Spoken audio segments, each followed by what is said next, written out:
And I am local recording.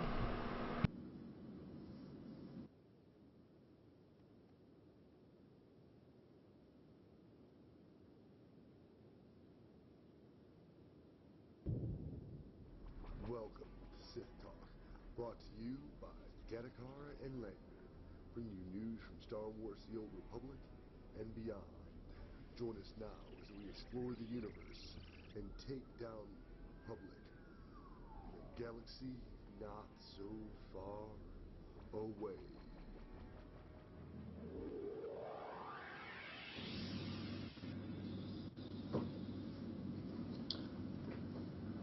Hey everybody, and welcome to another week of Sith Talk. Today we're doing something a little experimental, and I kind of flubbed. We're trying to stream on Twitch live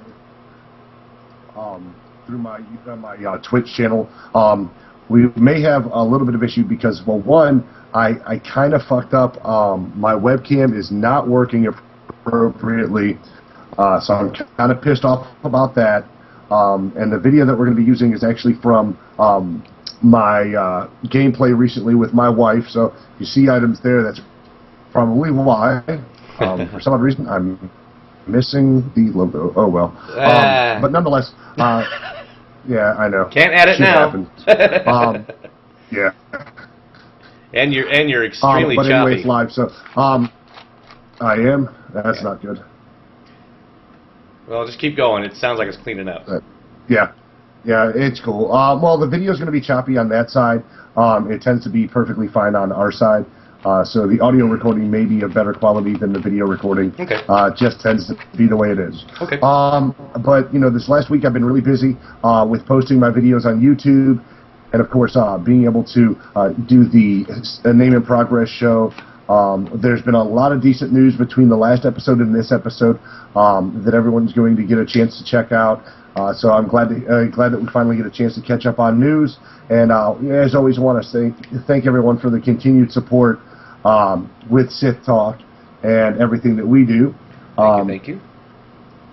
Now, in the last 2 weeks, I have been very busy, as apparently the Star Wars universe has been, with the re-release of the Gree event, which, for those of you tuning in on my channel on Twitch, you'll actually see me and my wife playing on the Ilum Gree event. If you have not caught the video, you can pull it up there at any given time if you want to check that out.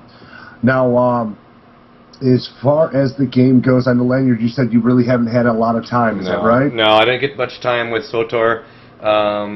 What's going on, man? What's holding you back? Well, first it was a bunch of games for getting ready for Name and Progress. Of course, I got into beta that I really was excited about. I got free Warcraft time, so I was taking that up. And then yesterday, when I was going to play SWTOR all damn day, I screwed up the editing on the Name and Progress video and had to go back through and re-edit it twice, and it takes like 2 hours to render the whole damn thing before I even find out I screwed it up again. And so that was pretty much all I did yesterday. I didn't get any time in, and I'm kind of upset about it. I've got to get into some gaming on the SWTOR. I really got to start working on Narconia. I really want to get her leveled up. Also, I want to get all my level 50s, well, not all of my level 50s, the ones that aren't retired. Lanyard and Squeeza. I want to get and Zuzu, get them, prepped, ready to go into the Makeb, because I've been watching a couple of things on Makeb, and man, that looks like a fucking wicked looking awesome planet. I just wish, I'm kind of irritated that they're only popping one planet out there, but it really looks like a really cool planet. Of course, it's big and grandiose like all the other planets. If I was Kevin playing, I'd have a lot to look at. So it looks really good. It looks really cool, and I want to get set up for that. So that, and I better get in there quick before they take out that damn pod racer speeder, because it seems like they're taking all the stuff out of the cartel market that I want to keep. So that I wanted. So that's it. That's all I've been able to get done. I haven't been able to play at all. Well, you might not have had that video issue if you weren't trying to put lens flare on my big bulb dome. It was perfect. It was beautiful, man. I had to put it in there, and it worked out gorgeously. I was like, oh, that looks great. And the first time I edited it, I cut out the non-lens flare, put the lens flare part in, and said, okay, it's good to go. Well, for some reason, my software said, oh, you want to put that new piece at the end of the video? Okay. Instead of putting it in where I cut out, so I could. Anyway, so there was a big missing gap, and then at the end was after the credits and everything. It was like, no, wrong place. So I had to go back through and do the whole flipping thing again. So yeah, but hey, it looked good. You and picking on my big bald head. Well, you had that light on so bright that it was just perfect, man. Well, and I changed the bulb on that just so that it wouldn't be so bright, and it's like still bad. I think I need to get something else to cover the little light up there to diffuse it a little better. Yeah, well, I on mine, believe it or not, I hang a white paper towel over the top of the lens, and it diffuses the light just right. So. Well, that's good. I'm gonna try that. You stop chatting with people that are talking to us. I'm chatting to that. I know my key press is definitely get caught in that thing. That's why I wanted to get an MX Cherry keyboard so there would be no clicky. But I put in there. I'm letting people know that the video may be choppy, but the audio should be solid. They can let me know in chat if they have any problems. Cool. Good. That and the wife came in to tell me something about trying to hand me my SithTalk shirt, and I'm like, honey, you remember my videos down this week, so maybe she just wants you to put clothes on, because just because you don't have clothes on. just because you don't have the video, that doesn't mean. Yeah, well, I'm just dressed from waist up anyway, so. Giggity. But no, I mean, we had a good week. I mean, I got in and I've been trying to stream SWTOR. The problem being that my buddies want me to play Battlefield with them. And Battlefield, much like SWTOR, is running a double XP weekend, so of course everybody was excited to get into both games. Yeah. The wife is taking full advantage of the new time card I purchased her. Cool. Granted, it's not playing on any of the characters that needed gear. It's more now that she's pushing the idea of leveling new characters, which whatever. Yeah. That's what I did. I mean, that's what I did. I've got Narconia and Paps now. Right. I wish there was a title named Smear. That would be cool. And of course, that's disgusting. Even women can't enjoy that joke. But no, I mean, I understand, like, as far as end game goes, after you've hit 50 until they release the new patch and you get to 55, there's really nothing else to do. No. I mean, you can raid if you're into raiding, or you can PvP. The learning curve on both are somewhat steep. PvP, I would say, is a steeper learning curve than the raiding is, because raiding is very much like, what's the functionality? Okay, well, let's stay out of this. And it does take coordination, but that's as far as that goes. Yeah. Like, for me and the wife, we got to do the Gree event. So that was tits for me, because I had missed out on it, and apparently when they stopped the initial event, they didn't leave it there. Like, I thought they would leave it there until, the actual patch came out, and we were able to get the new experience. And while I do like limited time events, that was psycho. Like, it was literally a week or two that they left it up, and I was looking online, or I was looking for, at all the items that I actually showed when we first showed up here on the Western Ice Shelf. And dude, I don't know if the ride was something new, but had you gotten to go to Ilum and check that out? No. One of the new rides is this beastly looking orb. It's just a data orb that surrounds you, and it's got a bar that transmits the orb that you basically ride in the middle of. It's like some crazy ass light cycle version of a unicycle or something. Interesting. But I mean, it looks cooler than I'm describing. I'll tell you. No, I can visualize it. I can visualize it. You're inside of a globe, and you've got the little fighter handles to control it with, and but it's 48 tickets.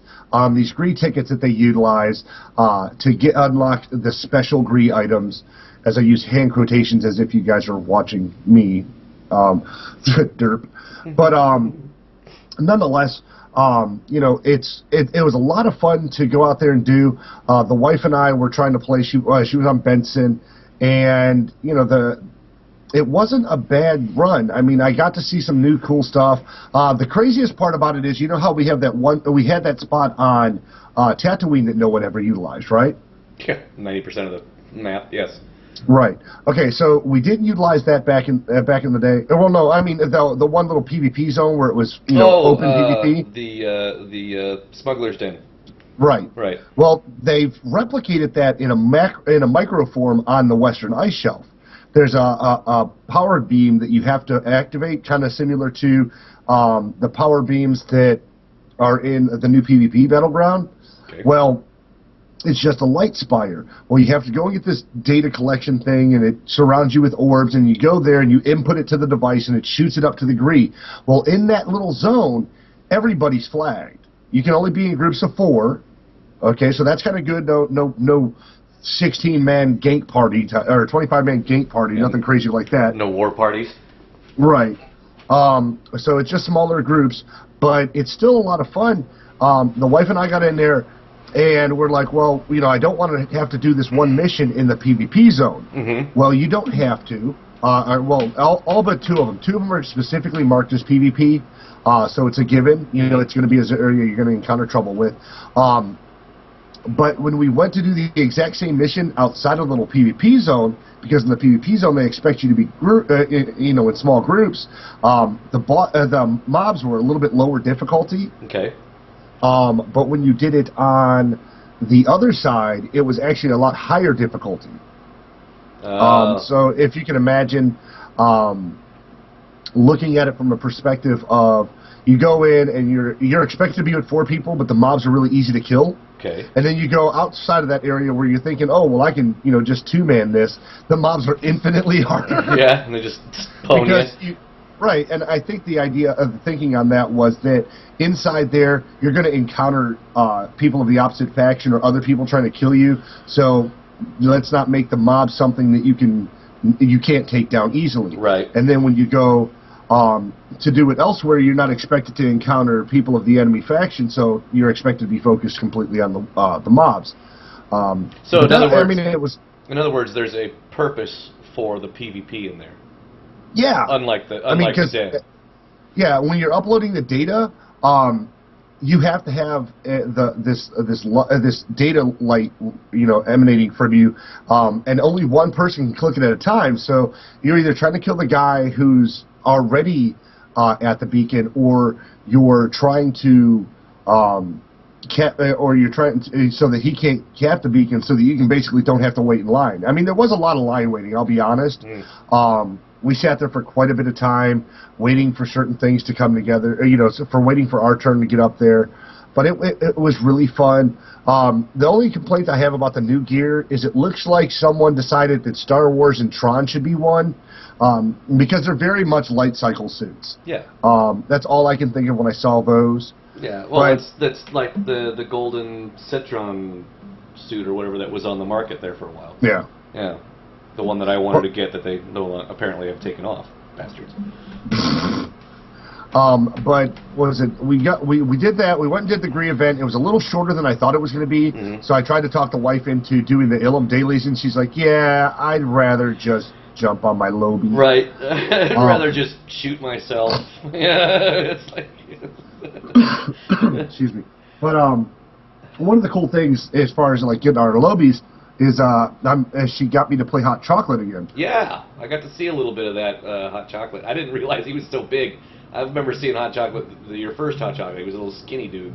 I didn't realize your new Hot Chocolate was a big, bouncer looking dude. Yeah.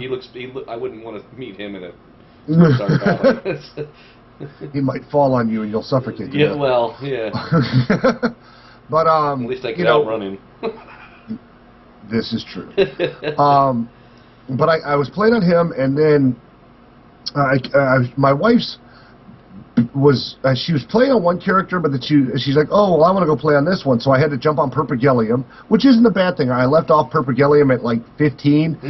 She's now 21, really? Which is cool. The downside is I had to go and do my my hunter missions because I hadn't even gotten, you know, and no big surprise, I hadn't gotten her off of Ilum, or I hadn't gotten her off the fleet. Like, she got to the fleet, and all I did was PvP and That's dungeon. what you were planning on doing with her anyway, yeah. Yeah. So the wife's like, well, let's go to this planet, and I'm like, I don't know. Let me go check to see if I ever unlocked my ship. Yeah. You know, and I'm doing Perpigelium now. Perpigelium is a chiss as a bounty hunter. Yep. But I'm doing her really, really evil, basically. Cool. So she's a bitch no matter what. There's not like, oh, well, you know, I'm going to play it really nice, and I'm going to play it really mean, and then when it gets to the light side, dark side answer, I'm going to go straight light side. Yeah. And it's not like I'm being really nice and then taking the goody, you know, taking the evil answer at the end. So obviously, Perpigelium is not getting along with Mako at all. At all. Yeah. Well, Mako's like, well, it's two bitches in the same ship. They, you know. It's just well, she wants to be the goody two shoes most of the time. She doesn't want people to die that don't need to. And I'm like, listen, I'm a bounty hunter, bitch. This is what I do. Yeah. People die. It's the way it works. Yeah. And of course, it's given me a little bit different interaction than I had with my original bounty hunter, which is making me really happy because it's one of the things. You know, you get bored. I do in-game PvP. I do end-game ops from time to time. Not huge on them, as I've said before. Right. But you know, the fact that I'm getting to play a class that I've played previously in a slightly different mode. Yeah. You know, the interaction between me and the other guys is different. It was funny because when we were streaming that, she's on her Sork, and she's kind of, I think she's playing him as kind of a badass. Okay. And I'm playing my bounty hunter as a badass. Okay. So some of the ways she's answering questions are different than the way I did. It's interesting to see both storylines unfold. Yeah. Hopefully I can, you know, stream some more of that for people so that they can see my wife and my story unfold as we go in together on them. Well, I remember having the same experience similar to that because Narconia is my newest one of my newest tunes, and she is the smuggler. And I've never leveled a smuggler past 20. I've always just kind of gotten bored with it or something. So I decided I'm going to level her as a smuggler. Well, the first time I leveled a smuggler, which was my very first tune, which was Lanyard, it was a guy.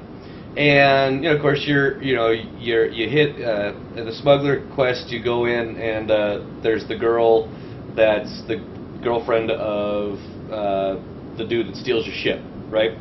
And of course, you go in first time, and you're all smooth to her, and you know you save her butt, and she's all smooth, and you come to find out you don't get nothing from her anyway, and then you end up shooting her at the end. Well, you have the option of shooting her at the end. I've always just shot her. But it's different because I'm running a chick tune now.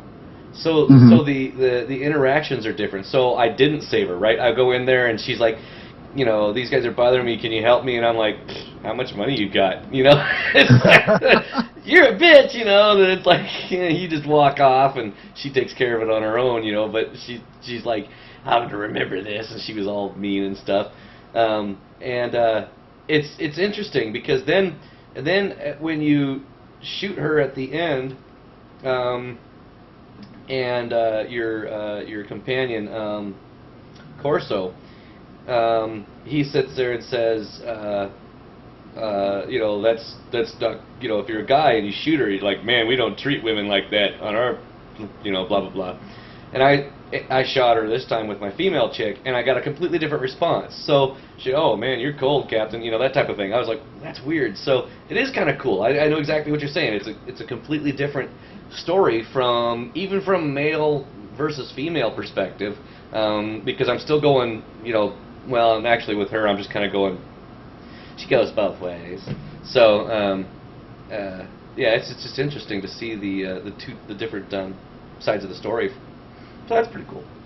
Yeah, I mean, because that's like when Pseudo was asking me, like, I'm on a female, she's on a dude, and she's going, oh, well, how did you deal with this, or did you just sweet talk that? And I'm like, well, no, you know, I'm a dude. It doesn't give me that option. I mean, I flirt on Perp whenever I can, and I flirt on Hot Chocolate whenever I can, and of course that pisses off Hot Chocolate's companion because Khalil doesn't want him hooking up with any other chick. Yeah. But meanwhile, she's not all that willing to say, yeah, I'll be with him either. Right. And of course that comes with, going through the quest and doing your first companion's missions as to whether or not you hook up with your main companion or not, or subsequent companions thereafter. But I think Kaliyo's really my only option as an agent. Most of the other ones, at best. But it's been really fun. Because I didn't get a chance to go, and I do to go to Ilum when the Gree event came last time. This time I did. Not only was I enticed to play every day, because I want to get that mount, which means I have to log in after the show and stream a little bit just so I can get my Gree dailies done. I'll be doing that, but also it gave me a chance to see what they did repurposing Ilum, and it really looks much better. I love the look of it. With the different forces trying to steal the Gree's technology, other groups are trying to basically kill us, as far as cross-faction, cross-party. So it's really good. It's enjoyable. Okay. And, of course, they put all this other stuff in. Well, you had said that they canned the Gree event, and then they re-upped it again. I don't understand why they don't just have it until the expansion comes out, because that's pretty much how every other pre-event on every other MMO I've ever played happens. An expansion comes out and they have the pre-event, and the pre-event goes right up to the expansion. So I don't understand why they keep canceling that. Well, I don't know either, and that's kind of what pissed me off. I think with this, maybe they're going to let it ride solid, and it gives you something to do, which is really fun. Because I like the idea that that's what I'm doing now, is that I'm trying to figure out why I hear so much static. It's probably just my end. But it's really fun to see all the stuff that they have as far as the Gree event goes, the art that went into it, and to finally see Ilum properly repurposed is really good for me. I have no idea. It's driving me nuts, though. I'll just line my headphones off just a little bit. But it's been really... It was fun to get out there and do that. And, of course, it's nice to be able to just sit around and play with wifey. The wife and I rarely, if ever, get to play together. So that kind of sucks. Yeah. But now that we're playing together... Are you muting and off-muting your mic? I'm off-muted it to see if the sound was on my side. It is. It's my heater. It's freezing here, so I'm sorry. You just have to deal with it. I can't start a fire in the apartment. It's really, really cold, and I was just like, what is that? What is that ambient noise? Yeah, sorry. Well, and normally you have your curtain up or something too. Maybe that's so what it is. A little bit. Maybe that's what it is. No big worries. They can deal with a little bit of static if that comes across. But anyway, yeah, it was just driving me nuts because I'm like, is it in my room? Because I turned on the fans and everything. But we did get to do that. And now, of course, we did get a little bit of frustration during the Gree event. Because during the Gree event, we went out there, and at certain points, we'd be killing a mob. No big deals, no big worries. And other points, we were not only destroyed by a mob, but then we had other areas where we'd be trying to, camp a node, basically, because you walk up to the node, you hit the button, it procs the monsters, you kill the monsters, and rinse and repeat. Simple enough. Well, then you'd have a group of Sith that would come along and just devastate you for no reason whatsoever. You were just like, hey, I'm just sitting here doing my thing, man, what's going on? And none of them care. They're like, just someone else to gang. Right. I mean, and the jacked up thing is there's no real point to the PvP in that area. I mean, other than the idea of getting your missions done faster and getting to the resources, which is fine. That's more or less the basis of organic PvP in a game. Right. But the fact that your own side's like, get the fuck out of the way or die. Right. Kind of, like, my wife's like, what the fuck? But we're Sith. Why are you? But we're Sith. And I actually did type it in channel. What the fuck, dude? We're Sith. Nothing. Like, they didn't even care. Nah, I don't care. You got red above your head. Screw it. Yeah. I was kind of amused during the portion that's on the video now that you're not seeing and I am. Or maybe you are. I don't know. We had a unknown. What the fuck was he? Not agent. He came up and he just started healing us because he noticed we were having wee bit of trouble taking down this champion level boss. Right. And you know, he came by one of the times we died, and he healed us up. And after that, we actually ended up helping him get his mission done. Oh, that's nice. And during that, some level 39 jumped into our group. Because he's like, hey, man, can I suck off the XP? I'm good damage. And I didn't even know. Like, I'm thinking, we're on Ilum, right? Yeah. If we're on Ilum, the guy's worst case scenario is the dude's like level 13, you know, level 50, 49, 48. Yeah. Level 39. Are you lost, sir? Can I help you back to your ship? Well, the wife and I had just got done talking about how, you know, being that this event is exclusively on Ilum, there's no way to take advantage of it unless you're 50. Yeah. Well, that's bullshit. Yeah, that's the idea, yeah. I mean, I guess maybe he flew here with a buddy and his buddy just dropped him off, but... I need a ride home. Can you take me home? Yeah, no shit. Don't you have one of those things in your bag, sir? Yes. But 007 was the awesome guy that gave us heals. He's in the Audacious Guild. Oh, cool. And I want to thank him, not that he probably listens, but if 007 happens to be one of our 2,000 fans, then that'd be fantastic to know. If not, I'll PST him and say, hey, check out my newest show. There you go. But it was a lot of fun to get those done. Most of the missions are easy enough. Not all of them involve boss level mobs to piss me off. The only downside was that there wasn't a lot of Bree tokens, the ones you need to get this new light cycle. So something tells me maybe they're going to be running this one until the patch releases. However, they did have the double XP weekend this weekend to help people get to 50, in the idea that the patch is on its way out here soon, which is cool. That, of course, is what spurred my wife to start playing, because she really wanted to level up some characters and try out some classes, and there's some versions of classes she hadn't gotten to yet. Right. Because when she had her original sorcerer, she actually went, I believe it's called Assassin, the melee sword, which she likes, but I think she was looking to see if she could get into a mode where she could just cast lightning and have fun in the background as opposed to trying to eat face in the front of the line. That's a more fun route. Yeah, I mean, whenever you can chill in the background, it's always awesome. That's why I made Naga a healer, because I didn't want to be up front. Yeah, I mean, I've got it all. I mean, I'm leveling a ranged right now. Well, technically, I guess I have ranged with Suiza's ranged, because she's trooper.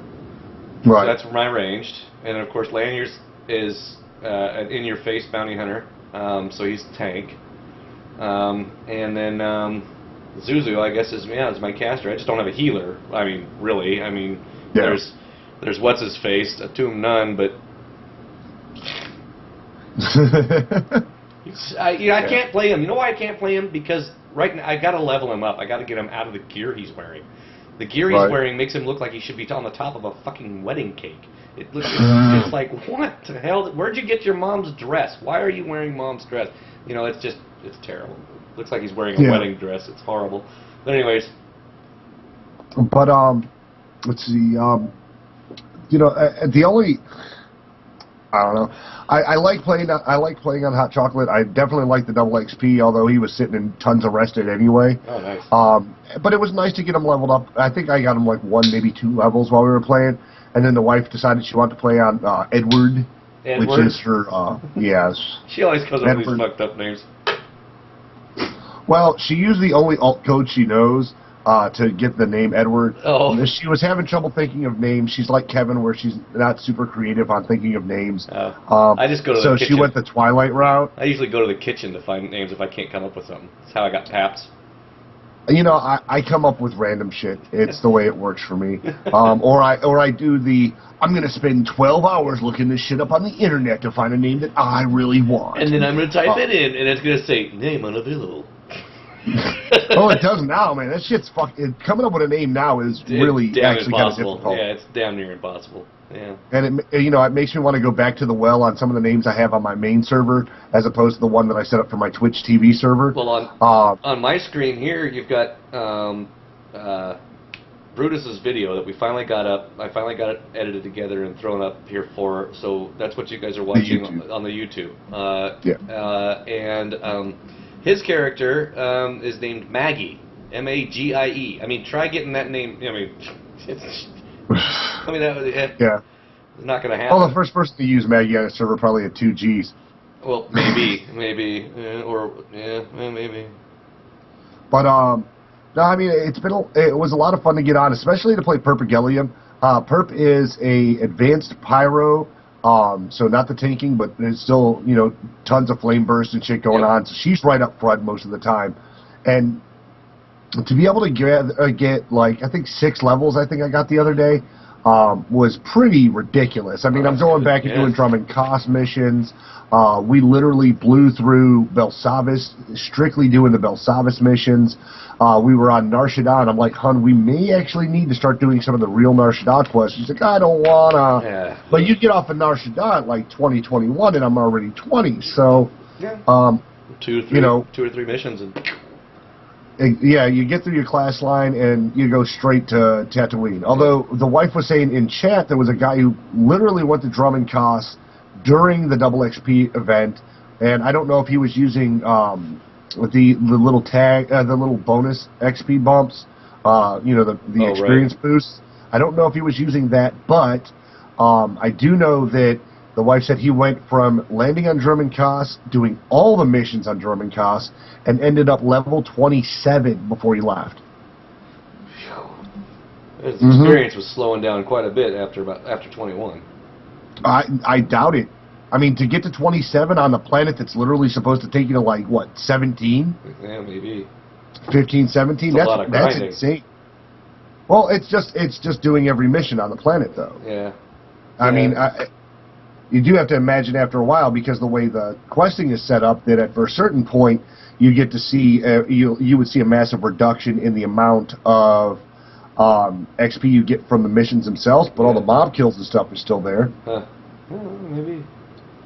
But it drew a lot more people out. There were you get to the fleet though, and for the first time the fleet only had two instances, but at one point it must have been up to like 8, I think. Wow. Yeah. And because when we logged in, the 7 and 8 were. Oh, the wife said that was Balmora that we went to. Oh, okay. Balmora, not Belsavis. My apologies. As she sends me a text message from the other room. She could have walked in. She could have typed it in chat if she had a user account on Twitch. But nonetheless. No, more dirty text messages. I might have spelled that wrong. It doesn't matter. I speak Belmore, not say spell it on chat. But Jesus Christ. You got her going now. Oh, now she's laughing. LOLs. Okay. Well, at least now we know that the wife's watching. Thank you, dear. But it was just a lot of fun to get on that character and play her, because she's such a mean bitch, and she isn't even cresting into the dark side levels yet. Oh, really? But you can see a slight derivation in her skin tone. Nice. Where she started out solid blue, now she looks kind of almost pockmarked. Oh, okay. Yeah, I'm wondering if they fade like the Marilenians do, because I know that when I ran Zuzu, right, complete dark side. I mean, straight up evil woman. Yeah. Like all of them. And I had to turn the dark side look off, because she was like this pasty, faded green pea look, and it was like. I told you, she looked like a fucking dried turd. Right. It was terrible looking. It was horrible. So I had to turn that off. And well, I guess Squeeza's the same way. So yeah. But it's fun. I told the wife that my expectation is that she'll go from being bright blue Smurf to faded sweater Smurf in no time flat. Old school Smurf. And I don't know, man. It's just so much fun, because I did all the nice stuff. Like you get the partial evil answer, which is, nah, it's part of the job. I'm gonna kill you. Right. And then you'll see something that sounds like, you're not actually gonna kill me, are you? It's part of the job. It's part of the job. Or why not? It's fun. Yeah. Like literally, you know, the pay's evil good. becomes more and more insane. And I love when you get at one I love when point, you get number 1 and it's like nothing. It's just an answer, you know. And then number 2 is evil. Number 3 is more evil. It's like, yeah. Well, and it starts off the conversation where it's like the good answer, an evil answer, and the leads to another question answer. Right. And you're going, well, do I lead into the other question? Because the next section could be more evil. Yeah, that's what I always do. But either way, you end up getting like the 100 to 150 evil either direction. Right. Well, it is. It's true. But the conversation goes on, and that's kind of fun. Yeah. You know, you toy with them. The sorcerer has that at the very beginning when they're on when they're doing the torture. The torture of the training missions, and you're doing the torture of the guy on there, and I always make him sing for me. Really? Yeah, sing something, and then he starts singing, and you're like, you know, you zap him again, and he screams. It's something a little more lighthearted, you know. It's like, you know, I love, you know, or you could just kill him straight off, you know. I mean, so it's kind of more fun to drag out the evil if you can. I always keep my finger on the escape button just in case I really didn't like that answer. Then and then I go back through it and change it. Oh, there it is. Zuranani was the level 39. Trying to watch the video so I can name some of the people that were in it. But it was really funny. He was level 39, and he just goes straight up to the boss, starts whacking the fuck out of him. I'm like, dude, that's got to be like miss, hit, miss, you know? Right. How much damage was he really doing? Meanwhile, the boss is, hold on, excuse me. What? Can you go bother somebody else, little boy? Yes. and you know what? I have to give the wife props though. During this, she basically acted as our tank for most of it as her assassin, and she never lost. Well, she rarely lost aggro to me unless I went full in. Yeah. Which I do try to resist the urge to do. Yeah. Yeah.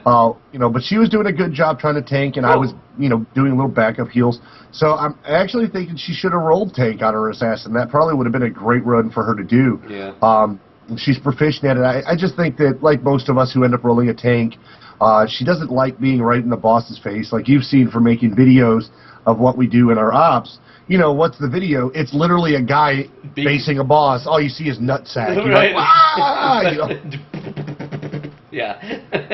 There's this beautiful world around me, but all I'm staring at is your balls. That's right. All I can see is the big guy's nutsack. That's right. Yeah. Or the robot's, you know, face or something. Yeah. But that's part of being a tank. You know, that's, you know, I've seen people that because I've seen videos from other games and even this game where they're the tank, but they've got the camera. You know, they've got it. You know, turned away for like a side view, and then they've got it 45 degrees level, and then zoomed way the hell out so they can see what everything's going on, and they're just tanking. And I mean, technically you can do. I mean, obviously you can do that because you're just watching. You know, you're watching your buffs, you're watching your enemies' debuffs and buffs and his attacks and stuff like that. So that's all you're really watching because, and then you can always see whether or not he, you know, gets aggro somewhere else. But I've just never been able to do that you know, cameraman view like that. Well, and which kind of sucks. There's some people that do a lot of post production to make it work out better too. Yeah, and so I mean, or you know, you can always get somebody else to record it and be zoomed way out, like a caster or something that could be way back, and and then just take that video and clip it in. But yeah, I mean, it's too bad I can't do that because some of the video, like I said, some of the video, all you see is, you know, I'm gonna beat you up, I'm gonna get your ass, you know. It's just all you see is the face, you know, right in your face. So, but yeah. But you know, and then with playing on perp and pissing off Mako, like I spent all my time romancing the shit out of her on Rakat to piss her off, and like I'm not a dick to her, but I'm a dick to everyone else. Right. You know, so I try to find the answers that are like not because there are some answers that are just like, shut the fuck up, I'm doing my job. Right. And then there's other ones where it's, listen, we have to get the job done. It was in the contract. Right. You know, and I try to keep it business casual. Right. So that I'm not pissing her off in conversation between the two of us. Right. but I'm taking the evilest possible route. Right. And and that's the way it works. Is you're really nice to the people who are in the foreground, right? But everyone who's just part of the mission, they gotta die. Yeah. Well, that's like I just got. Okay, well, with the Marauder, you get the Twi'lek chick, okay? And I've forgotten her name, but anyways, the Twi'lek chick, and you get, she comes as a slave, right? So she's got the electric shock collar on her. Now with Landre, which was my first tune that I leveled up, I took the collar off, and everything was cool, and then we got married, and then I dumped her and married the other chick. But I tried playing another Marauder and just being like zap, because it's like all through my levels. Every time she would say something, there was another option to zap her and then tell her to shut up, or zap her and remind her who's boss. And I kept hitting it, but then I would feel bad every time. I was like, I just can't do this to her. I ended up deleting the tune because I was just like, I can't be cruel to this damn thing. So, but it's really funny to see her reaction, knowing how long I have until, like, I think we may have just gotten to our mission to where we're going to Tatooine, because we blew through the Nar Shaddaa missions. Yeah. The only thing I feel bad for is I feel bad for the wife, because her character when we started was like 15, fairly low level, like 15 or so. And she's not getting a ton of XP blowing through all these missions real quick, even though it's double XP. And of course, on perp, I was already 16 or 7, 15 or 16, and I'm blowing through levels. And the wife, by the end of it, ended up still to be 2 to 3 levels below me. So if she were to try to mission on her own, she'd be shit out of luck. But because Perpigelium is such a beast, and I'm just lighting people up left and right. I mean, she was literally watching me rocket 2 things, run over, spray my hot goo on everything, and then run away, watching them die. Yeah. Like, I didn't even pay attention to it half the time. Yeah. And, it helped her get her missions done. And, of course, now she's got her cult of followers on Nar Shaddaa, as we were getting through the rest of those missions. And I pretty much blew the shit out of the guys. I'll say we're halfway through the storylines for the Sork and the bounty hunter on Nar Shaddaa. I don't want to say we're all the way through, because I don't remember encountering Iodin or whatever his name on Nar Shaddaa. So once I encounter him, then that'll be on to Tatooine we go. But it's been a lot of fun. I did get 2 new mounts, by the way. Really excited about them. I know you're going to be jelly. If you've paid attention to the SithTalk post, I posted 2 pictures from my Facebook page. To that, it's the skiff, the luxurious skiff, nice. Which basically looks like almost, I would say, similar to the ship that Han was out when they tried to kick him into the Sarlacc pit. Right. Because we've got this little droid that's driving at the front of it, right? Right. And then my girl's just kind of laying out on her side and eating grapes as it strolls along. Nice. So I kept going, hold on, dear. I have to give James instructions. I'm living it up. I'm inside the house living it up through Perpigelium skin. Nice. And I got that one, and I bought another one, which was not nearly as impressive as the skiff is. And I hate to say it, because mounts really are the thing. Like, the wife saw that I had the pod racer mount, and she's like, "You son of a bitch!" And I was, I bought this one. And she goes, "When did you buy that?" And I'm like, "Honey, remember when I told you I wanted to get points?" And she's like, "Yeah." I said, "Well, remember when you told me to use your credit card?" She goes, "Yeah." I said, "That's when I bought it." Yep. That's when I got it. So of course on Rakad I have the pod racer, but Perpigelium, she's an evil bitch. She needs a little bit more luxury, a little bit more relaxation time. Yeah. So I bought her a skiff. Now, do you get the skiff off the cartel market? No, I got the skiff off the GTN. You could win it through the cartel market if you chose to, but they were going for a conservative 900,000 credits on the GTN. So I picked one up. Specifically for her, because for her it kind of felt the attitude. Yeah. I'm a cocky bitch. I'm only going to work when I have to. Right. And I tell people I don't RP a lot, or rarely ever RP a lot. Oh, there we go to my AFK screen. See if I can jump forward in the video a little bit. There we go. But you know, I very rarely RP a lot. But for this, I wanted to, and for that particular character, I definitely did. And it was fun. It really was, because the whole time I'm like, hold on, and I put myself on auto follow on her, and I'm like, forward, James. And she literally, because there's a great animation that actually shows you tossing grapes into your mouth. Oh, okay, cool. And then the other mount I grabbed was pretty cool too. It was I can't say exactly. It basically looked like one of the racing speeders, where it's very face forward and it has a big boot on it, just so to speak. Nice. It has a bunch of random stuff. It's supposed to be like for a scavenger or something. Okay. It's got a rifle. It's got a rifle mounted on it. So maybe, you know, the Alabama mount, because it's got the rifle mounted to the back of it, or like it would be your rifle in reality, but it's got the rifle mounted there like you would in the back of a pickup truck. Right. There's droid parts all over the back of the trunk of it. You know, it's just really cool. No real sound effect items. And yes, Lanyard, I played with the fucking sound on. Because with, you know, the whole idea was I was sharing the storylines of the characters we're playing that day. Right. So I made sure that I had XSplit running, and I had my video going, I had the game going, and everything running, and it was really fun. I had a lot of fun with that. It was just really cool that, you know, I was able to just relax and enjoy the game, and my wife and I very rarely game together. So this is something where it gave us a great chance to enjoy it. With the new mounts and stuff, I did end up giving Pseudo a bit of cash. Unlike myself, she doesn't do the I'm going to beast dailies for a week and a half, so I have surplus. Right. Because what was it? Hot Chocolate had the first surplus. He at that point had 700,000 credits. And it being at level 25, what are you going to use 700,000 credits on? I don't know. I just sent it to him because I could. Yeah. Naga Jalokia sits on 500,000 credits. Rakat had 700,000. So I just sent little bits of money to Pervigelium. Nice. And when I logged into Pervigelium, she apparently needed 300,000 credits. I don't know what for.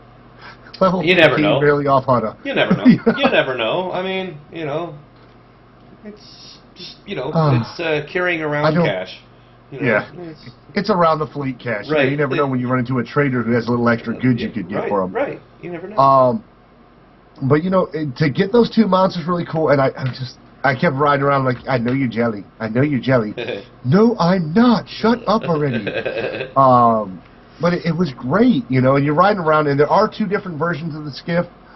There's the luxurious skiff, and then there's the cartel skiff. Mm-hmm. The luxurious one, which is the one I went with, is a lighter color, like silverish, which is really nice. And the reason I say it's really nice is because when you're on, with my character being as light a color as she is, you need something where she still stands out. She doesn't blend in. Right. And the other one was pretty much black and grays. So it was cool, but not for that character. Maybe for one of my other, maybe like if I were to buy it, say, on Hot Chocolate, I could see him riding on a big-ass skiff like that. But it was, I kept thinking the whole time, like I was thinking about Futurama the whole time I'm riding around on it.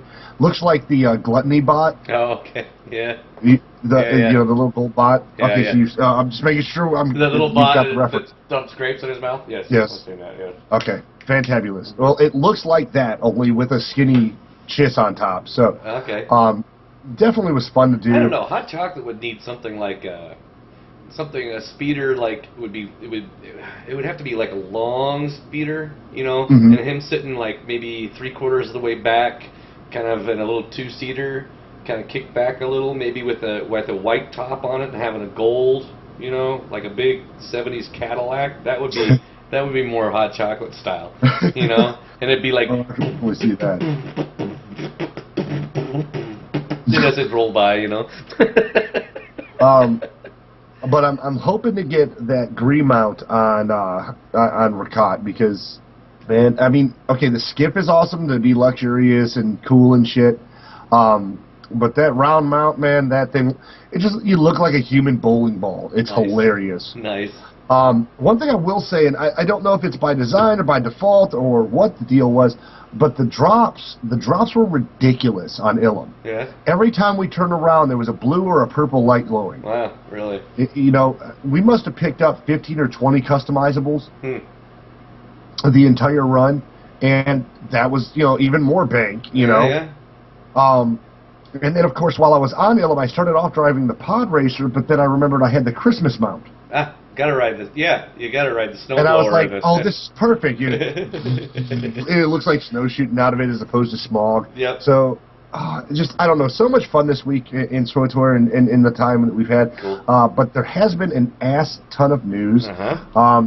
So we're probably going to be good to set up on the news. Go into the news. Here's your galactic news. Look what you missed while you were sleeping. All right, so this week in the news, we had quite a bit of deals going on. We had the resigning of our EA executive, our CEO.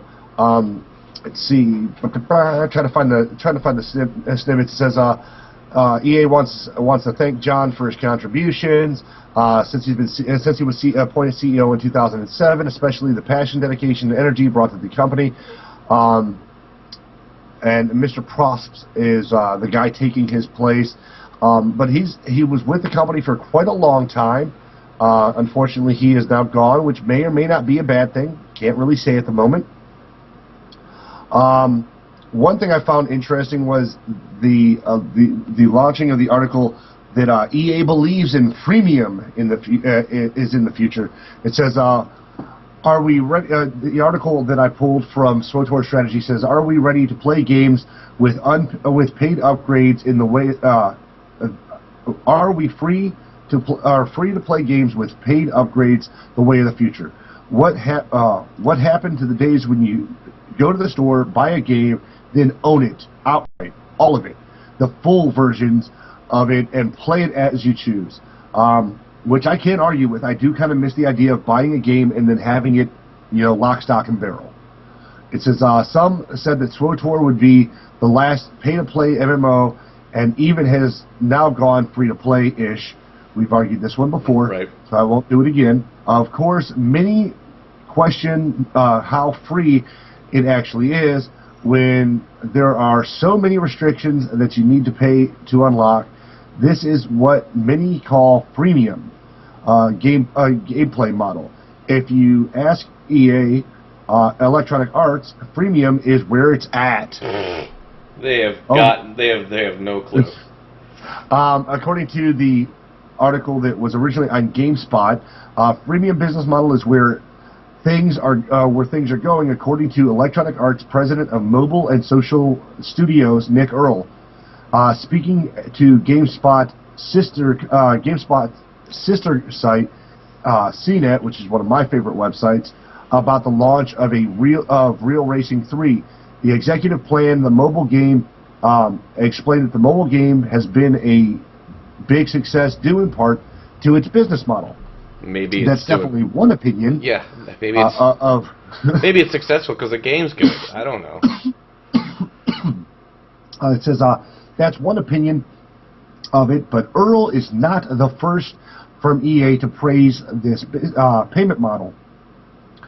GameSpot goes on to tell us this is not the first time that an EA executive has sung the praises of microtransaction-supported games.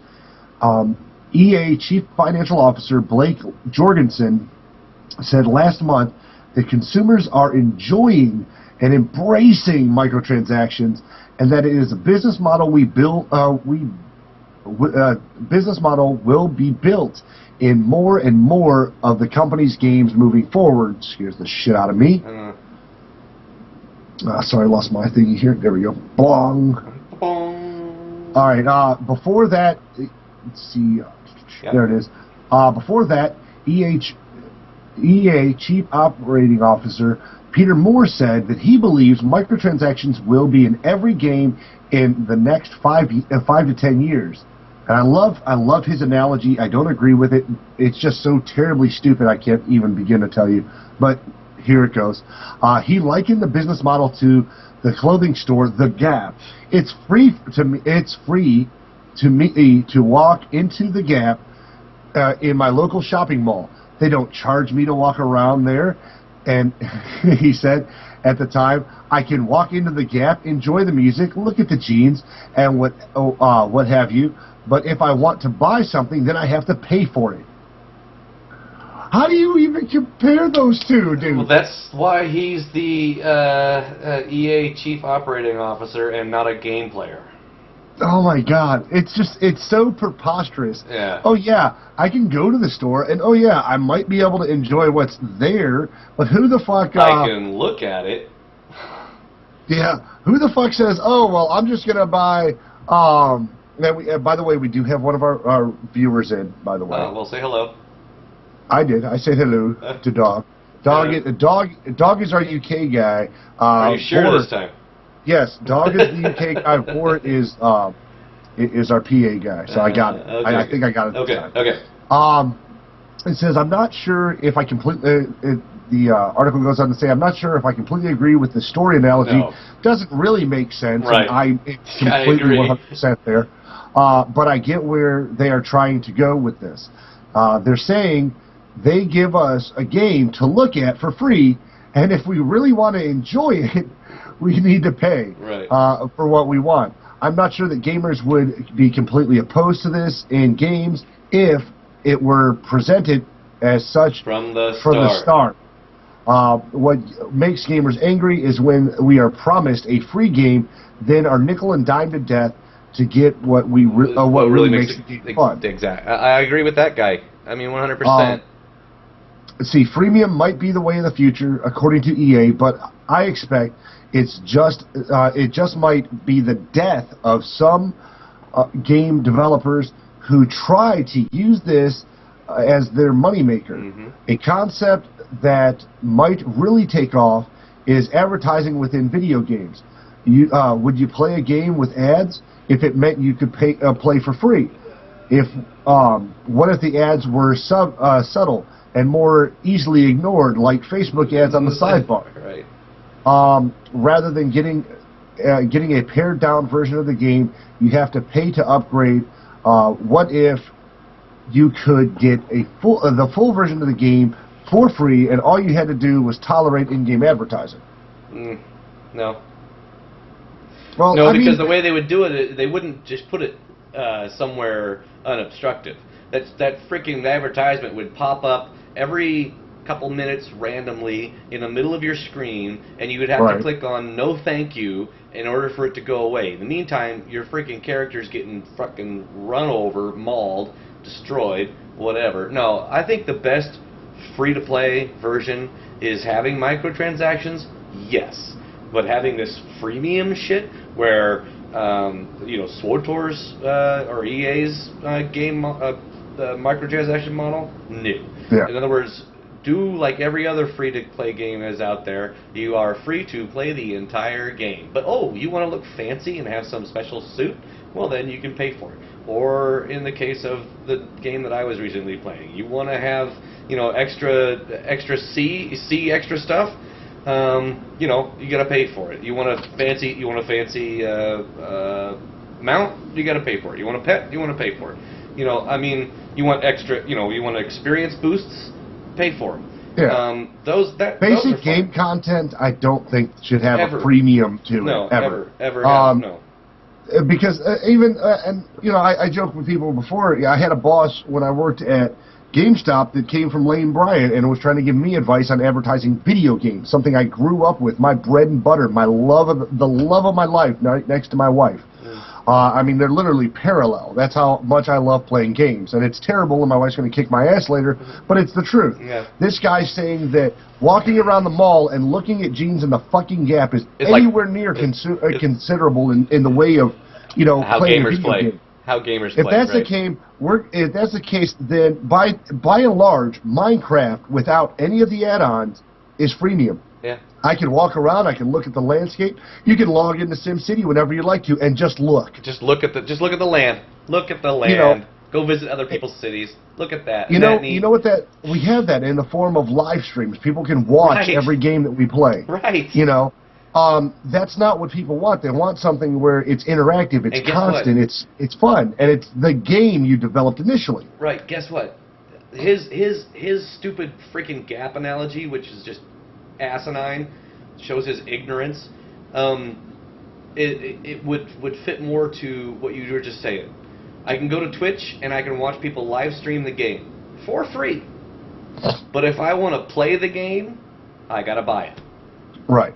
That makes sense in that analogy. But him comparing that gap asinine analogy to how SWTOR is played, no. No, it doesn't. It doesn't. If you were to put that store analogy into SWTOR and make it work, it would be this: I can look in the window of Gap, but if I want to walk in, I'm gonna have to pay for it. If I want to look at jeans, I can look at them, but if I want to feel the texture of the jeans, I got to pay for it. If I want to breathe their air, I'm gonna have to pay for it. That is more in the line of SWTOR. Well, I mean, you know, to say that I don't know, man. See, in my eyes, what they've done is they've taken a video game, which is more equivalent to an amusement park. Mm-hmm. They gave you a starting fee for those of us who've been here since day one. Yeah. Respectfully. Mm-hmm. Okay? We paid the entry fee. Right. Now we want to go and ride whatever rides we want. Right. We don't want to pay an entry fee. And then pay for every ride. ride. I got to buy tickets for the ride. I mean, yes, I understand the food. The food is an optional item. It's not something I have to eat there. Right, or the clothes. But the rides are supposed to come for fucking free. Right, or the toys or the souvenirs. You pay for those. That's what I'm saying. And that makes sense. Mounts. Yep. You can pay for extra gear. You can pay for pets. You can pay for premium experience bumps. Yep. You can pay for food that gives you a boost. Right. That's fine. Right. Those are not necessities. Right. Those are options. Right. So his analogy of I can go into the Gap and dick off for free. People can do that at fucking Walmart, but you're not going there to experience anything. You have to go to experience Walmart. Right. You know. You want that? There's a website for that. It's called People of Walmart. PeopleofWalmart.com. But, you know, I mean, the closest you could possibly respectfully get... your analogy was perfect. Your analogy was perfect.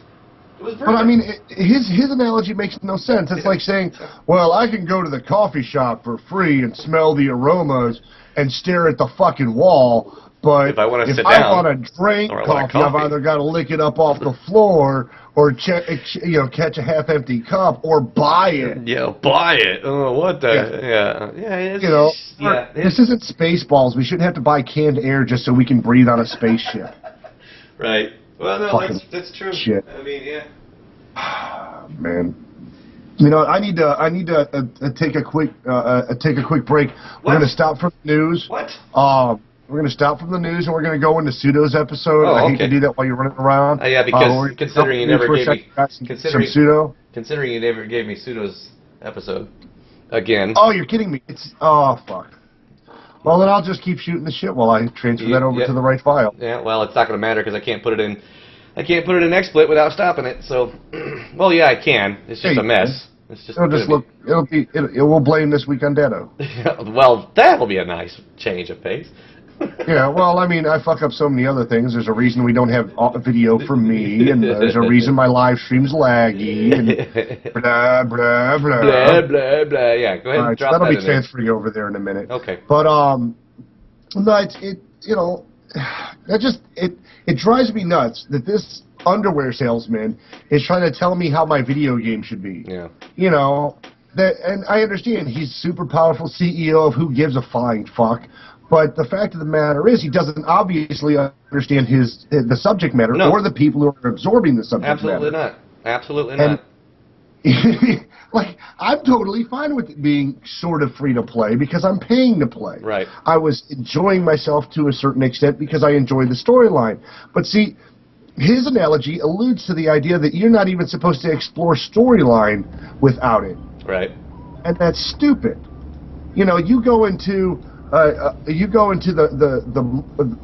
mall cafeteria at any mall during lunch, and you get free samples. Right.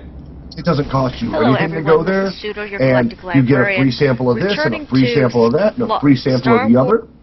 That makes sense. Right. Okay? You don't get a full plate of food without paying, and I get it. If he'd have said that, then I'd have been like, well, that's kind of applicable. I'll Right. go with it. Right. Or applicable, depending on your want or not. Okay, she's in there. She's in there? You, Fantabulous. you can go take care of the puppy. All right. Well, we'll be back in just a second, guys. Enjoy this audio. Hello, everyone. This is Pseudo, your galactic librarian, returning to Star Wars: The Lost Tribe, Skyborn, Chapter 4. The rapturous mood of the Kesh lasted straight through moving day. The Skyborn had been quartered in the fine homes of the Neshtavar, while the riders spread the word. As the Neshtavar returned one by one, their guests uniformly declared their preference to remain in the relatively sumptuous accommodations. After the sixth rider appealed to Azuri, the elder declared that all riders should move their families to humbler homes, that the Skyborn might know their devotion. Corson and Sela had been living in Izuri's own house since the first day. Everyone moved but Adari. For her service to the Skyborn, she'd been allowed to remain in Zara's house. It also kept her near Corson, whom she saw daily in her informal role as ambassador and aide. She saw all the prominent Skyborn daily. Gruff but amiable Gloyd, who was something called a Hoke, Hustius, busily indexing the Kashari vocabulary, and rust-colored Ravlin, who often seemed lost, a minority with a minority. She also saw Sela, who had installed herself in Corson's lavish lodgings. Sela's child was Corson's nephew, Adari learned. Sela always glowered at Adari when she was around Corson, including today, as Adari stood with him at a dig on the edge of the Cetagen range, in sight of the ocean she fled to a month before. The Skyborn needed structures to stabilize and protect Omen, but first they needed a clear land passage onto the peninsula. A route was taking shape with the Skyborn, whose number included many miners hewing huge chunks of strata with their lightsabers. Sabers'll do better when we recover some of the Legion crystals to power them, Gloyd said.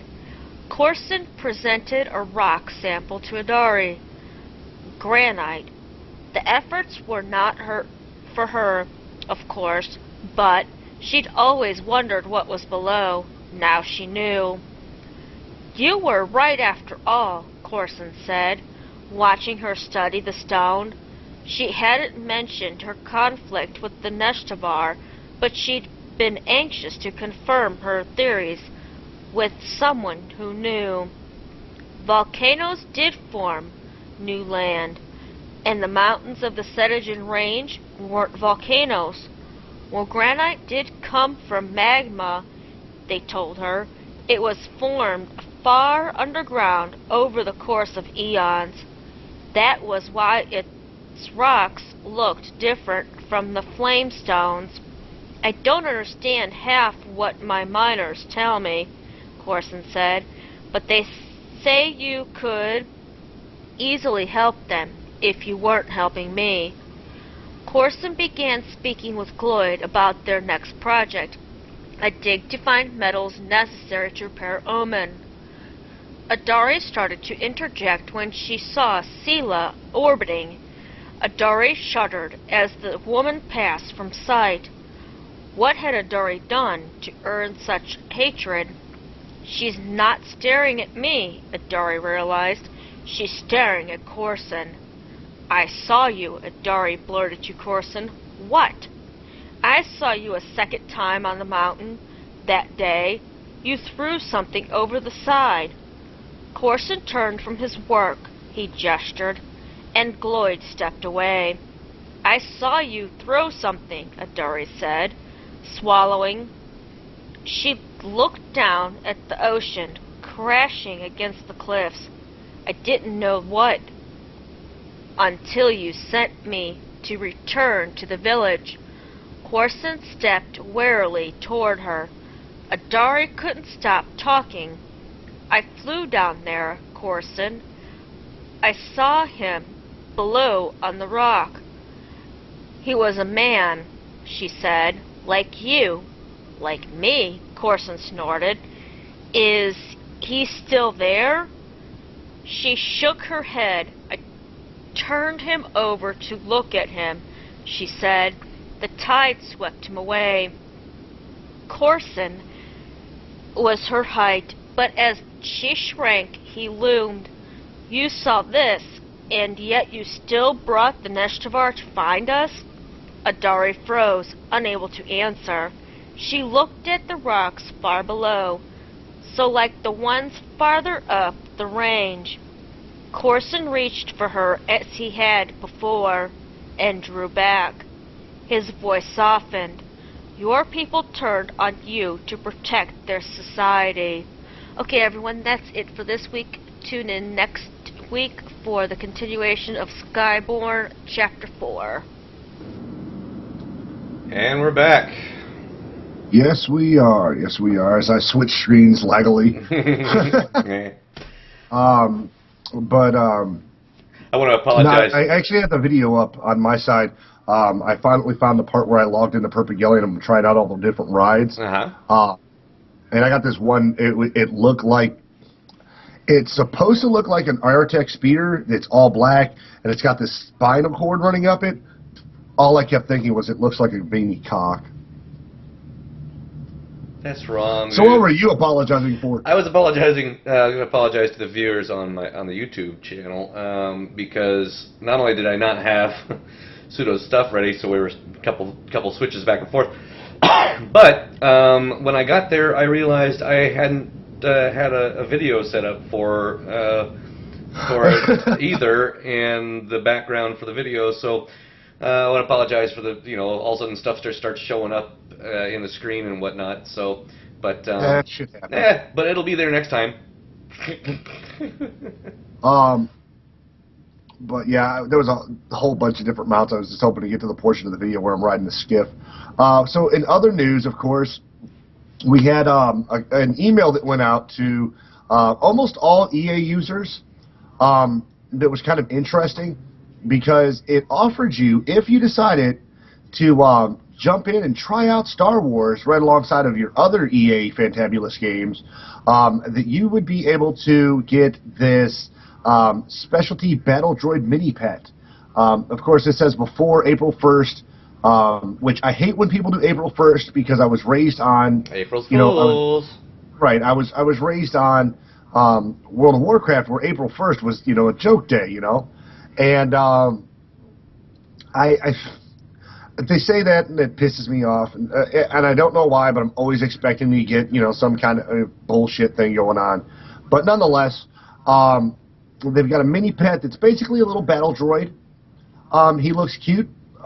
It looks like the droid that they've given us in a few other manners, or that they've put in the game everywhere. But this battle droid mini pet, the BF4F Warrior battle droid, the email was sent out so that if you played some of EA's other online games, Need for Speed, or Battlefield Heroes or Battlefield Free to Play, that you would get this. Now I'm registered at a couple of those, so I don't have a problem. I'm really hoping to see this battle droid. I just think it's kind of a goofy way to say, hey, I know you play this completely other side of the world video game, but why don't you come and check this one out? So is this? It says cross game pet. Yeah. So if you're playing BF3, you're going to have a SWTOR battle droid running around alongside of you? No. You get it in SWTOR. That's the funky part. Yeah, well then don't say it's a cross game. Don't say it's a cross game pet if you don't get it. Pet? If cross promotional pet or whatever, but a cross game pet to me says if I play Battlefield 3, I'm also getting a little pet, which I guess would be kind of cool, running around and you see a dude running by and there's a little gold droid following him. That would be interesting, but Need for Speed, that would, what's going to sit in the passenger seat? The glitches that would come with that, because there are other games that have small droid type things in them. Yeah. Like BF3 specifically. What if it was Sim City? You could have a little droid and it like walks around the street. It could destroy your town. It could destroy my town for me. See, the only one I couldn't see is Need for Speed. I mean, what do you get? Is it going to ride in the passenger seat? Get a decal, I guess. A decal. Maybe it's going to sit on the hood as a hood ornament. There you go. Run really, really, really. Maybe it's one of the cars. You just sit on top of it and run it down. I don't know. But according to the original deal, it was if you played Command & Conquer, Tiberium Alliances, Battlefield Heroes, Battlefield Free-to-Play, Need for Speed World, or Lord of Ultima, which I didn't even know was still around. Oh, yeah. In fact, they're coming out with a new Ultima game. Well, it's from the makers of Ultima. They're coming out with a new game based on... And the guy hasn't made a game in since Ultima, and it's the original, so it might be interesting. But nonetheless, so if you are a player of those games and a player of SWTOR, you can look forward to getting your free pet sometime in April. It looks like. Now to the much more drag-related version of our news, where we cover the patch notes. Now, since we took our break since our last episode, there have been 2 patches dropped. We're going to try to cover the majority of these 1.7.2 patches. Hit the highlights and some of the other sections here. All right, so in the highlight zone, of course, because it's super important that they highlight things so that we can see the parts that we actually don't care about. I mean, really care about. It says the first packs of Shipment 2 are now available on the cartel. Most of the items in the Regulator and Enforcers contraband packs are not found in Shipment 1 cartel packs, which I don't quite understand, but okay. Players may now gain reputation with the Contraband Sales Corporation, as a group loosely affiliated with the Hutt Cartel. So remember how they've taken some things and they've added some things to the Hutt Cartel that you liked, but then they took them off? Right. Well, now when you buy these contraband packs, you can actually get what's the equivalent of a token to raise your ability, your reputation with this other faction that allows you to buy stuff for in-game credits that you would have bought in the packs initially. And they do have some cool shit, some shit that I thought they were taking down, some things that they did take out that you can go back and buy. So it's nice that that's there. And you can capitalize on, all the extra shit. Like there's going to be tokens in your contraband packs that maybe you didn't want, or stuff you didn't want. Well, now you go over to the contraband people, and apparently you're going to be able to. Well, the way they word it is barter with them with the shit you don't want from your packs. So if you bought a pack, you don't like the item, you could go with reputation and sell it back to the contraband resale group. Okay. Which I guess is their loose workaround for, why can't I just sell this shit at a vendor? Right. Let's see, additional awards have been added to the mini missions throughout the game. Players will find new experience boosts added to the end of important mission chains and some class quests.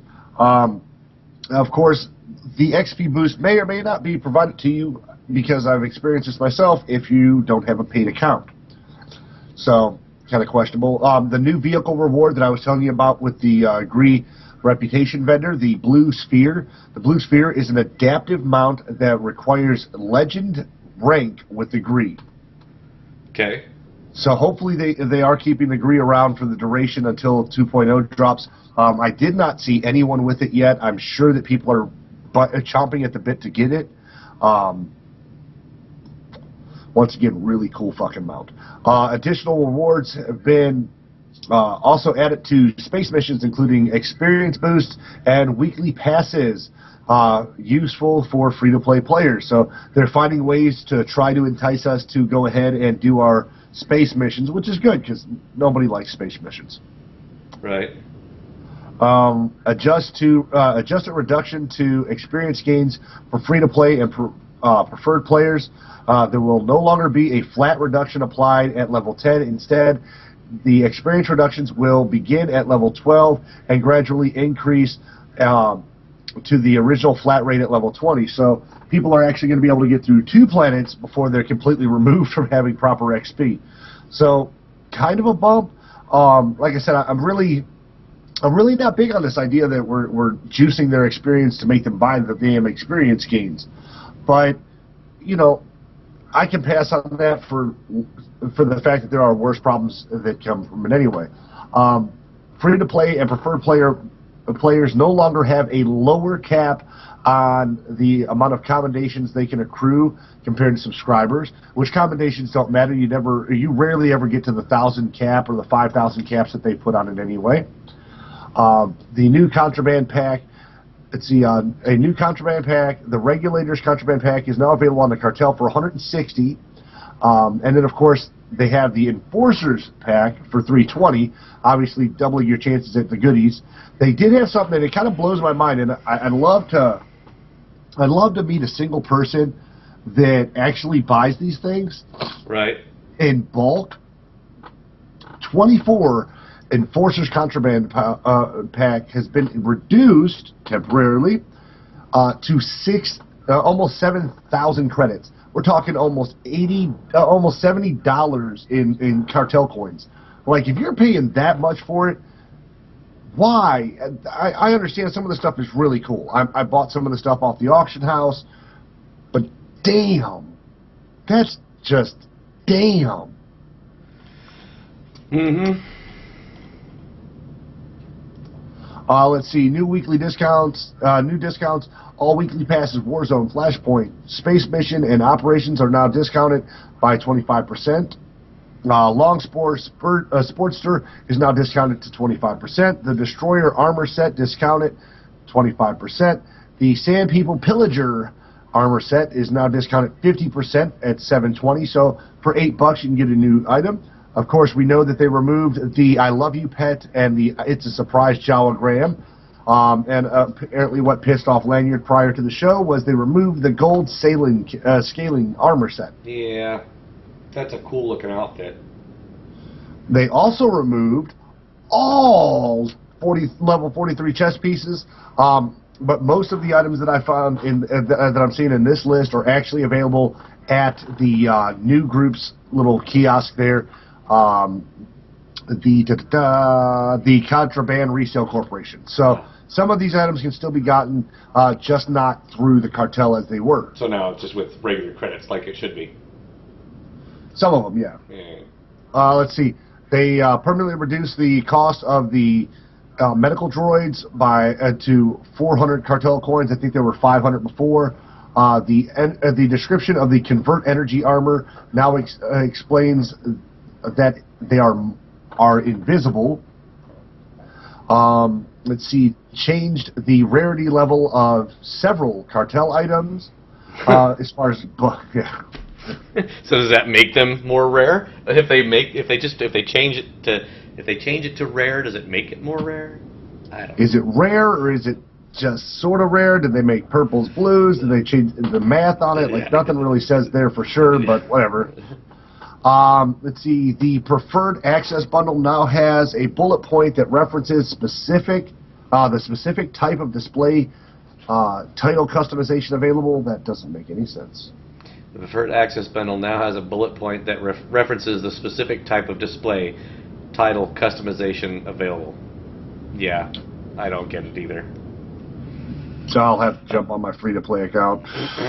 Previously, a bullet on the Cartel Market storefront had the incorrect lists of items included in a Cartel Market purchase. The bullet has been updated to show the correct list of items included. Okay. Yeah. Animations for the Carbonite Freeze will now last for its proper duration. The Minka Cat pets have had their rarity and binding updated to be congruent with all other cartel market pets. The Flourish emote no longer attempts to steal your weapons. What is the flourish? How do you flourish? Not a clue. How do you? I don't even know how you emote that. Maybe somebody who RPs can tell us. Is that for? How do you flourish? Like, woo! Wave your arms out. Do you do the Harlem Shuffle when it does flourish? Harlem Shake, whatever the fuck it is. Is it a flamer's move? I don't understand. What is it? Flourish. I bend over and spread my cheeks. Woo! I hope he doesn't stow his weapon doing that one. Right. Gazunga. Let's hope he's not a sniper. The handle's sticking out. Damn it. Dragging along. Puerto Rican. Don't jump. That thing will go off. Don't sit down too hard. It'll blow. Giggity. Oh, yeah. Now my skiff is actually up there. I took a couple minutes to waiting for Pseudo and checking to see if I had my mount, seeing if I had my ship, and took the screenshots that I put on our SithTalk page. It's in the video now. Cool. Let's see. The Relics of the Gree event, a new vehicle, which I've spoken about several times. This time, the description is slightly different, though. It says the Blue Sphere. Blue Sphere is an adaptive mount that requires Legend rank with the Gree Enclave. It is a reward offered only to only the most dedicated bipedal data generators. Are there quadrupedal people in this game? Are there data generators? Yeah, the people that do going out doing the Gree missions, you're grabbing data. You got to be Legend rank, which is what, the most retarded. Yeah, it's the highest rank you can get. Yeah, but I don't think it really takes that long to get it. You'll get it. You'll get it. No problem. Well, it's not getting that rank that's hard, because once you get to the newcomer rank with them, you can buy with credits tokens that jack your rank up, or your reputation up. Kind of like some of the things we used to buy in WoW to, jump our rate up with people. Yeah. Which no big deal there, but the funky ass thing about it, to be perfectly honest, is the fact that it requires these tokens that you purchase it with. It requires 48 of the tokens, so getting the rep, easy sauce. Getting the tokens only once a day. Right. So you'd have to have 48 days to get that done. Right. Let's see. They've really got to hire some fucking translators. Go on. Keep going. I was reading ahead. Oh, yeah. Let's see. Using elude all will no longer give an incorrect access denied or unknown container result. Error message in certain circumstances. Quick travel will no longer will work as intended in event areas. Let's see. Added missing text to several places in French and German. Again. Jesus. Let's see. The combat specimen mission now grants the correct title. Combat specimen. Jesus. Players who have already completed the mission can get their title by entering the cave or xenoanalysis room during the event. So apparently you can just run in and grab it. I'm going to have to go into one of those tunnels. Ladies and gentlemen, the man can say xenoanalysis but can't say specimen. Yeah, I'm basically challenged at certain points. Below me. If it's got more than 12 letters, he can say it. Don't catch him reading the shampoo bottle, man. I'll tell you what. Sounds like a scholar. Like my stuttering is completely useless. When I say xenoanalysis, we're like, oh, okay. Yeah, it's no problem. The event equipment will now display properly in the preview window. Players who are standing on top of the Gree energy pylon when it becomes interactable will no longer fall through the ground. Awesome. Well, that's a plus. That's a bummer. Now you'll get knocked the fuck back and take half your life for damage. Right. I experienced that one personally. Let's see, under missions, we've got general charging the pylon. Gree energy orbs will no longer expire after 5 minutes. Back up. Will now expire. Fuck me. See? Xenoanalysis. Will now expire after 5 minutes, down from 10. Those were the orbs you needed to activate the pylon. Additionally, this mission now only requires players to charge the pylon twice. as opposed to 4 times. That's Thank helpful. God. I can't imagine standing in line that long. No doubt. Because we only had to do it twice, and I was pissed off standing there waiting for someone else to get it done because it doesn't reset very quickly. Advanced analysis. Core defense droids will no longer display an invisible combat buff. Interesting. Data retrieval, recollection. Let's see, increase the memory core drop rate, which is good. Basically go around killing mobs for those. NPCs, Jarvek and Sorgok now drop 1 galactic reputation trophy each for each member of an operations group, up to 24. Players can no longer position themselves such that Garvok or Sorgok do not damage them. Okay. General, it says that adjusted reductions to experience gains for free-to-play players, which we talked about earlier. Free-to-play and preferred player customers no longer have the limit to the commendations, which we talked about. HK companion characters. This is interesting. HK51 using a mount, elevator, or legacy rocket boost unlock will no longer cause AK to lose 2 stacks of from the target eliminated buff. Well, that makes sense because he despawns normally when that happens, so he doesn't lose his attack buff. That's so weird.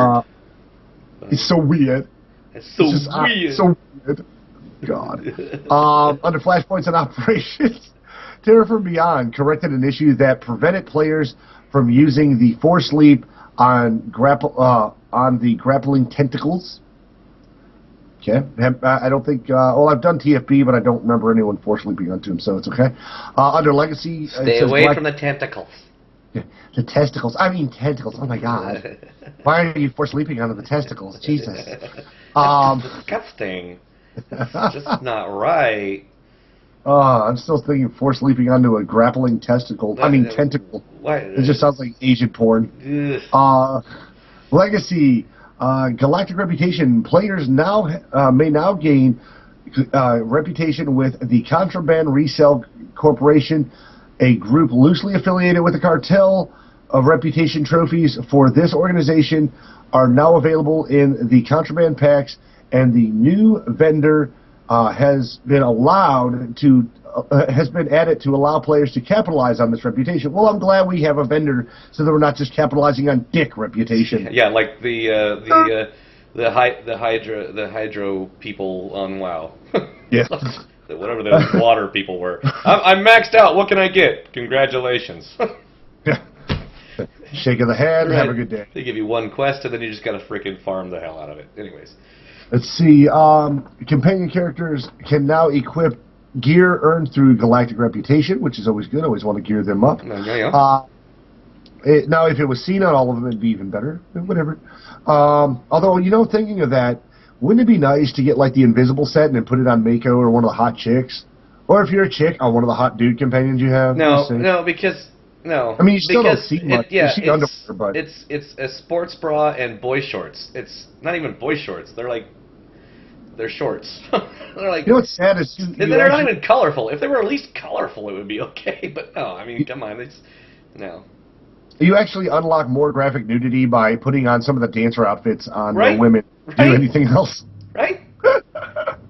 Oh, yeah, I know. I've spent many times zooming into the butt cheeks of some of my companions who are wearing them. Zuzu, she's that plump girl, that body number 4. She got some big old titties, and she's wearing the little the one that came out of the cartel box. Cartel box, the top that came out of the cartel box that I wanted really bad. She's wearing that. Yeah, I've got that on 2 characters now. It's on Perpigelium and it's on Nagajalokia. Nice, so yeah. So Zuzu's got that top, and Suiza's got the dancer's top, which is what makes her outfit pink. Like how you do the head thing. Pink! Pink! Fucking hey, I like the pink, man. Especially on the heavy armor, because the heavy armor has a metal sheen on some of it, so it makes it really look kind of cool. That almost a metallic pink metal parts on it. It's really cool looking. Let's see. Players will now receive a message when ranking up with an organization. Always good. The Galactic Reputation window will now update properly to indicate the player's rank up with an organization. Handy. Edit the text next rank to better clarify Galactic Reputation's progress. Cosmetic gear rewards for Galactic Reputation have had their required levels reduced to 10. This affects the Boss Ambassador's gear, the Hyperspace Hotshot gear, the Section Guardian gear, the Blue Scaling gear, the Red Scaling gear, the White Scaling gear, and the Gray Helix weapons. Give me the gold. No, it's gray. No, I want the gold scaling gear. Well, you want it. They didn't put it in there, though. So, Or the red scaling gear is actually pretty cool too. The sailing gear is that stuff that looks like Tron. all right. No, I've got to. You know what? I'm going to just finish up this whole section because Go ahead. there's nothing left. All right. Let's see. We got missions and NPCs. General. Additional rewards have been added to many missions throughout the game. Players will find new experience boosts, which we covered earlier. Added to the end of important mission chains. Some class missions. Note that added rewards are similar to the items available on the cartel market, but will bind to the player when received. So if you get them through a quest, you're not going to be able to sell them on the auction house. If you want to sell them on the auction house, spend real money, buy them off the GTN, and put them on the auction house. Missions for battle for our beautiful bounty hunters says the Mandalorian Killer. Players who are defeated after reaching Aurora's engineering deck will no longer be revived at the medical bay without the ability to progress past the medical bay doors. Son of a bitch, they finally fixed that. Yeah, that's only been, what, a year and a half? Yeah, remember when I flipped out about the fact that I was stuck on that one spot and then I had to go back to the fucking fleet and start it all over again. Yep, I remember that. Of course, a year later, Jesus. I didn't. Well, I a year later. didn't die, so I didn't experience that. But you know, whatever. Blow me where the Pampers is. I got blown up by a rocket because I couldn't figure out how to fucking hide from it, and then it put me in that medical bay right after the rocket. Yep. That's so stupid. Yep. Anyway, PvP in war zones. It says hut ball. Players will now successfully capture the hut ball if they are standing right next to the spawn shelf. So if you leapt to get to someone that was spawning in, you can now be tossed the ball? That's what it sounds a hell of a lot like. Players will now successfully capture the hut ball if they're standing right next to the spawn shelf, so against the wall. Well, so I mean that way you can throw it into the end zone, so to speak. The only hut ball patch note I want to see is war zones. Hut ball has been removed, and I'll be happy with that. Let's see. Under Space Combat, additional rewards have been added. We've spoken about this one, but I'll say it again. Have been added to Space Combat missions, including Space Combat experience boosts, weekly access passes under useful for free to play. I like how they put that in there. Like, who the fuck else was going to be, meant to have that? Right. I know you're paying to play, sir, but if you'd like to get into more war zones, you'll have to use this token. Yeah. Which I think is a lot of the way a lot of us subscribers are like, oh God, don't let them think of shit like that. Yeah. Miscellaneous bug fixes, my favoriteest section ever. It says the character selection screen will no longer incorrectly display characters as inactive when they are broken such that they require assistance. So. Damaged? I mean, like, your gear gets so damaged that... You're inactive because you got the shit kicked out of you. Yeah, you must repair your tank before you can go back into battle. Let's see. It says switching servers will no longer reset the active characters for preferred status players. Corrected an issue that could falsely decrease the limit for active players for preferred status players. Active characters for preferred status players. Yes. Okay. Using /stuck during or directly after a holocall will no longer will now work as intended. So for people who are getting stuck in the middle of the holocall, where are you calling from, sir?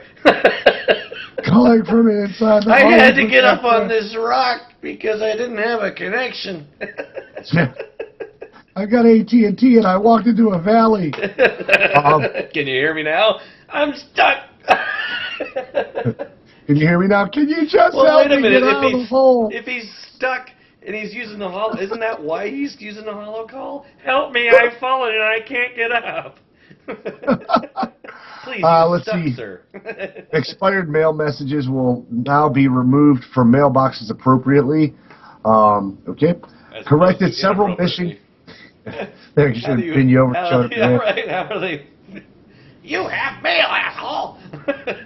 Check your mailbox, dick. Corrected several missing cinematic elements. Interesting. Cast bars will no longer erroneously cut off at the bottom of the text. Cut off the bottom of text. Well, okay. Well, you know. I guess if you put your cast bars at that far the fuck away. And lastly, of course, That was son it. of a bitch.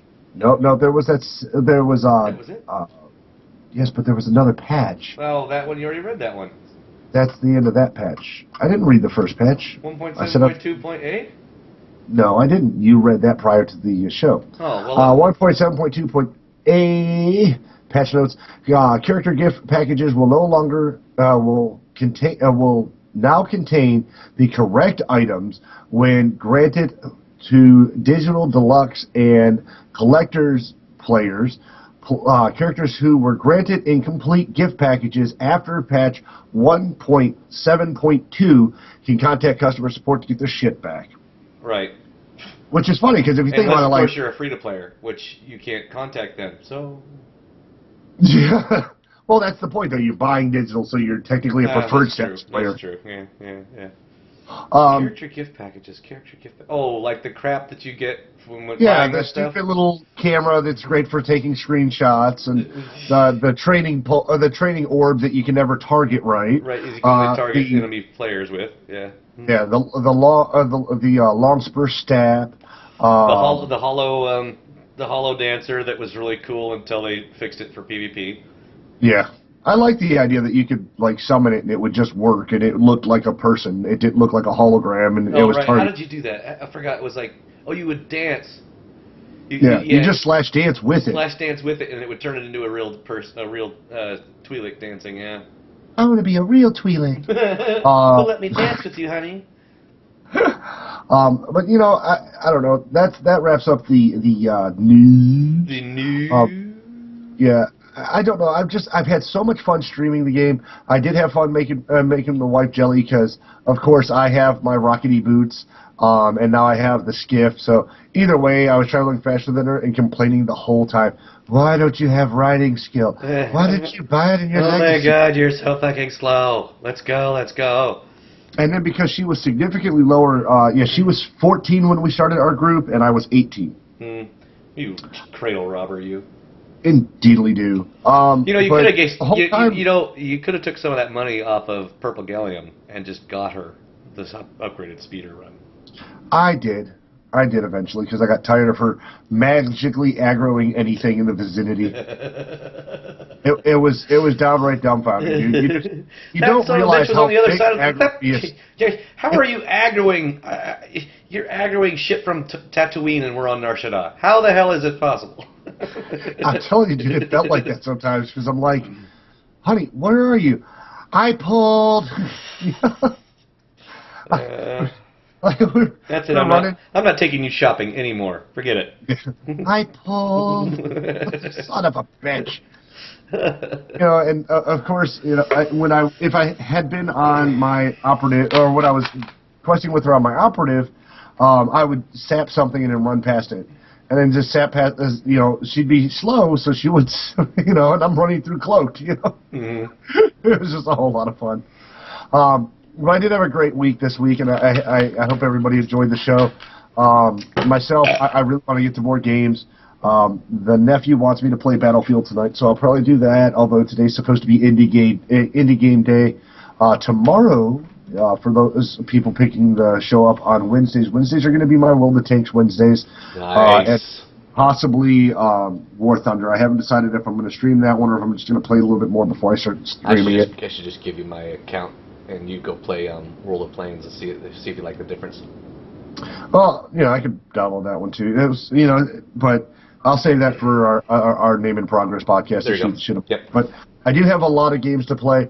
Still need to post a video for today. If anybody's keeping track of, as far as our Sith Talk guys go, I'm today, as in Tuesday, will be my 27th upload out of 30.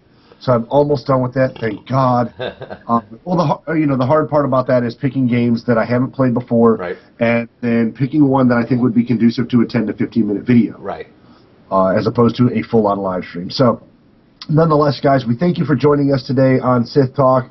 I will be streaming, for those of you watching me on the Twitch channel at the moment, I will be streaming probably BF3 again tonight, and tomorrow I will be breaking into World of Tanks.